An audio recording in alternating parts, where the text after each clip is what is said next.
Roti gadi ni aku belah 4 gunting tepi dulu. 4 belah lebih kurang cicai-cicai. Tapi kalau gunting besar panjang lagi sedap mah. Okey, belah 4 tu aku belah 2. Okey, aku belah 2 macam ni. Yang ni mata kai aku pakai kai yang aku duk mengalam pam tu, C8. Mata kai Fire Eagle juga, tapi yang ni stainless steel. Stainless steel, kelebihan mata kai ni dia tahan lama, boleh pakai lama. Kalau hampa tinggal dalam umpan pun dia tak karat. Tinggal dalam umpan, dalam dedok pun kau bisa tinggal sampai seminggu duduk kepal dengan dedok kan. Lepas seminggu boleh pakai, dia tak karat, dia tahan. Tapi jangan putih ya, kalau putih tak payah. Okey. Roti ni aku lipat ke tu. Okey, bagi nampak tu kan. Gitu. Lepas tu aku picit. Picit gitu. Mata kai aku susun sini. Ni. Sini satu. Satu tekan bagi kai mata klop ni. Jadi gitu. Aku susun lah berderet. Yang ni 5 kai.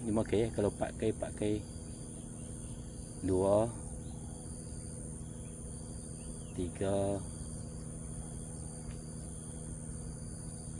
4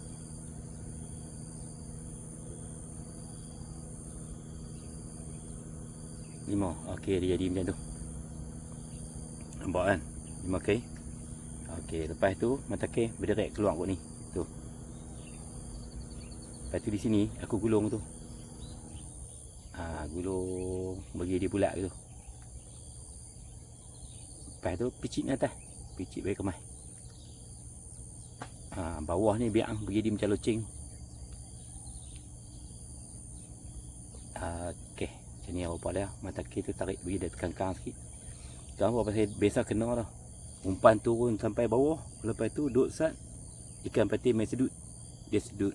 Bila kai kita tekan duduk dalam, rod tunduk sekali naik balik. Tak kena kai. Dia melorot keluar mulut. Dia tak makan telan terus. Dia kebam, dia bawa. Dia jadi perangai nak macam patin kolam kot. Tapi taklah secerdik patin kolam. Okey, lepas tu aku akan celup dalam dia punya ni. Majun Salasa Perisa Pandan. Ni jauh main ni. Masam pel lah. Aku celup dalam Majun Salasa ni. Biar tu saat lagi nak baling baru aku cakuk atau aku try baling. Biar bagi dia jerat sikit, bagi dia punya bokau sikit. Majun ni Perisa Pandan ni aku pergi Kelantan hari tu. Beli tuak nyok balik mai. Lepas tu dia dah masam kan, dah masam tak boleh minum dah. Aku campur dengan Perisa Pandan.